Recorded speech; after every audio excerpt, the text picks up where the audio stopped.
Snow snow snow. आज सभी ग्रामवासियों को सूचित किया जा रहा है कि आज 11 बजे गौरपुदुम ग्राम पंचायत की ग्राम सभा की मीटिंग आयोजित हो रही है। तो आप सभी आए और अपनी समस्या और अपनी बातें ग्राम सभा की पंचायत के सामने रखें। धन्यवाद। महास्पादक ने यह हमारा बच्चों का जीवन का फैसला है।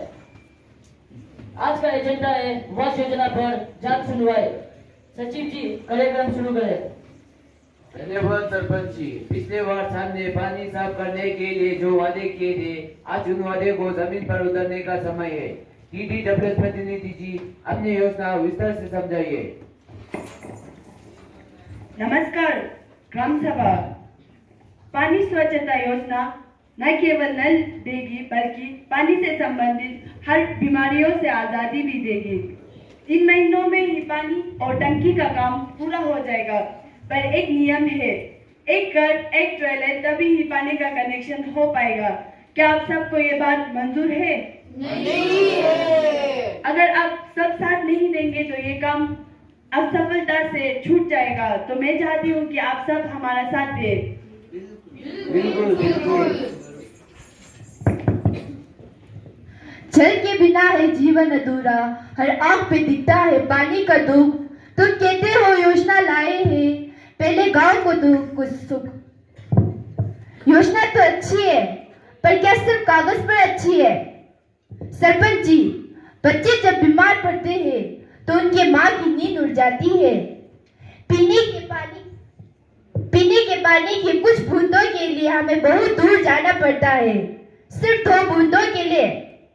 मैं उम्मीद करती हूँ कि पानी की समस्या जल्द से। आशा वर्कर जी, मैं पूरा कोशिश करूंगा। सरपंच जी, आशा जी सही कह रही है। आप शौचालय बनाने की शर्त रख रहे हैं, पर हमारे पास 2 वक्त की रोटी का पैसा नहीं है। हम ईद कहाँ से लाएंगे? क्या आपने कभी इसके बारे में सोचा है? विकास सिर्फ ऊपर के गांव के लिए नहीं होना चाहिए। यदि इस योजना में हम छूट गए तो वह योजना नहीं, अन्याय है। और तो और सरपंच जी, हमको लगता है कि विकास इस गांव में नहीं, आपके घर में हो रहा है।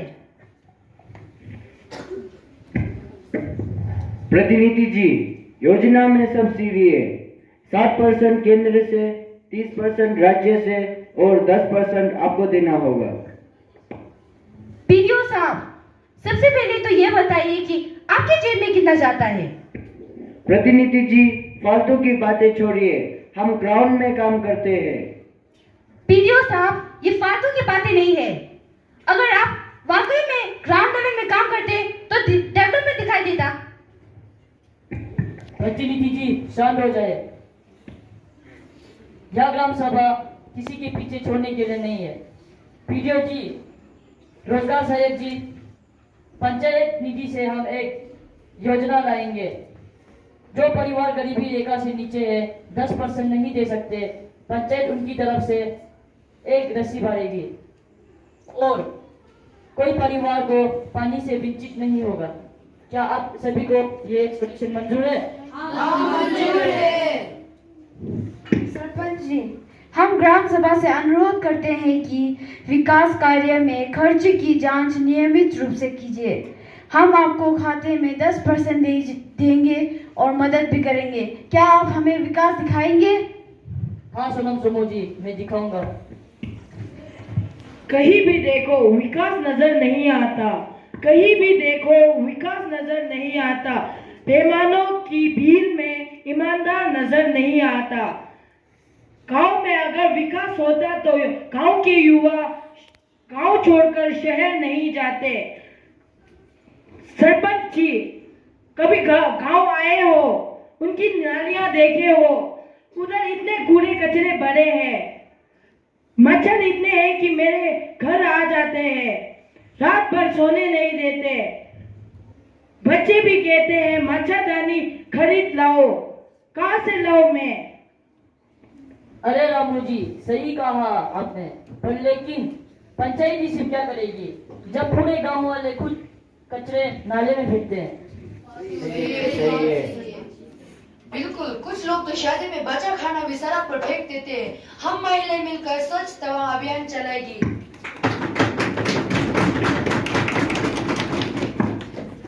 हाँ सरपंच जी, प्रेमचंद जी ने बातें तो बड़ी प्यारी की है। इससे एक तीर से दो निशाने हो सकते हैं। आपने देखा ही होगा हमारे सोशल मीडिया अकाउंट पर व्यूज और सब्सक्राइबर्स दिन ब दिन घटते ही जा रहे हैं। तो आप इन्हें जरूरत संबंधित सामान दे देना और मैं उनकी वीडियो बनाऊंगा और उनको YouTube पर डालूंगा। फिर डालूंगा #CleanTawa।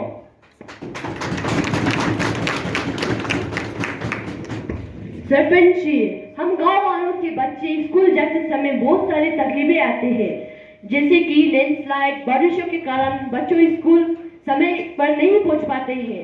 आपके बच्चे भी स्कूल समय पर नहीं पहुंच पाते, पर आप ये नजरअंदाज कर देते हैं। ये सदियों से चलता आ रहा है। ये आपके पिता और हमारे पिता भी गुजरते हुए आ रहा है, पर आप नजरअंदाज कर देते हैं। क्या आप ये समस्या का कुछ हल निकालेंगे? हाँ, और मैं नेचुरल डिजास्टर जैसे लैंडस्लाइड जैसे चेंज एक दिन में नहीं होगा, पर एक दिन जरूर होगा। मैं पूरा कोशिश करूंगा इसमें। जी सरपंच जी। धरती सोना उगाती है, लोग दिल से मेहनत करते हैं, पर बीमारी आ जाए तो हाथ कांपने लगते हैं। गाँव को सड़क नहीं, पहले डॉक्टर चाहिए, तभी सच्चे मायने में विकास दिखाई देंगे। सरपंच जी, गाँव की इस हालातों की वजह से लोग बहुत बीमार होते हैं। अस्पताल इतनी दूरी पर है कि लोग समय पर इलाज नहीं कर पाते हैं, और तो और डॉक्टरों की कमियों की वजह से हमारे बुजुर्ग महिलाएं, बच्चे अपने इलाज अच्छे तरह से नहीं कर पाते हैं। सरपंच जी, मैं आपसे निवेदन करता हूं कि आप गांव पर परमानेंट डॉक्टर रख दीजिए, या तो हफ्ते में 2 बार एक कैंप लगा दीजिए। ज्यादातर डॉक्टर टाउन पे लेना पसंद करता है, गांव पर नहीं। पर हमने डॉक्टर की खोज करने पर रखी है, वो कल तक आ जाएगा। अब दूसरा एजेंडा पर आते हैं, रोजगार के स्थिति और मनरेगा में काम। सरपंच जी, हम युवाओं के लिए कुछ काम तो बताइए। जो भी काम मनरेगा से आता है आप सिर्फ बुजुर्गों को ही दे देते हो, तो इसमें हम युवा क्या करेंगे? क्या खिलाएंगे हम अपने परिवार को? कैसे चलाएंगे उन्हें? और यह प्रॉब्लम इतनी बड़ी है ना कि हम जैसे पुरुषों को इसका सामना नहीं करना पड़ता। बहुत सारी स्त्रियां हैं, आपने देखा ही होगा कि किस तरह आज वांगचिन सुमुची, जो कि एक सेल्फ हेल्प ग्रुप चलाकर अपने परिवार का गुजारा करती है, उसने आज हमारी ग्राम सभा में भड़का था। तो एक औरत ने आपको ऐसे हिला कर रख दिया, तो सोचिए, आज एक है, कल जाकर 10 होगी, फिर हजारों आएंगी, तो आप क्या करेंगे इसमें? सोचिए जरा इसके बारे में। हाँ ठीक है।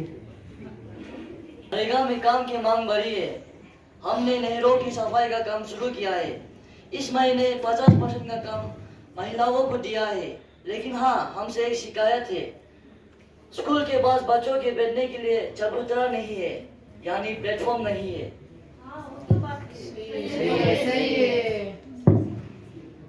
अंधेरा हो तो बात है क्या, दिया जलाओ ज्ञान का। अंधेरा हो तो बात है क्या, दिया जलाओ ज्ञान का। सड़कें बनेगी, पानी आएगा, तो विकास होगी इंसान का। रोजगार सहायक जी, मेरा अनुरोध सिर्फ प्लेटफॉर्म का नहीं है। बच्चों को खुले आसमान के नीचे बैठना पड़ता है, और स्कूल के पास की टूटी स्ट्रीट लाइट से बच्चों को अंधेरे में डर लगता है। जब तक शिक्षा सुरक्षित नहीं होगी, गांव कैसे बढ़ेगा? अद्भुत विचार सचिव जी। तत्काल प्रभाव से स्कूल का मरम्मत का काम प्राथमिकता पर हो। रोजगार सहायक जी, अगले हफ्ते शिक्षा की नींव के तहत चबूतरा बनाने का काम मनरेगा में जोड़ दिया जाए। ठीक है सरपंच जी। ग्राम सभा के साथियों, आज हमने संघर्षों के बीच संकल्प लिया है। हमने दिखा दिया है कि जब गांव एक मिलकर आवाज उठाते हैं तो सरकार को झुकना पड़ ही जाता है और योजना बदलनी पड़ती है। यही लोकतंत्र है। अगली बैठक 1 महीने बाद होगी। आज के सभी निर्णय रजिस्टर में दर्ज करवा दिए गए हैं। आज की ग्राम सभा बहुत ही सफल रही। हर किसी ने अपनी बात रखी। यही लोकतंत्र का खूबसूरती है। मैं कुछ इन इंदाज के साथ वाणी को विराम देना चाहूंगा। हर पल रहेगा एक ही प्रयास, हर पल रहेगा एक ही प्रयास, गांव की तरक्की, गांव का विकास। धन्यवाद। आज का सभा यही खत्म होता है। सब लोग एक साथ बोले, जय हिंद, जय ग्राम सभा। जय हिंद, जय ग्राम सभा। गांव की आत्मा है, क्या बोलती है सरकार सुनती है। जब गांव जागेगा तो भारत सच्चे अर्थों में लोकतंत्र बनेगा। धन्यवाद।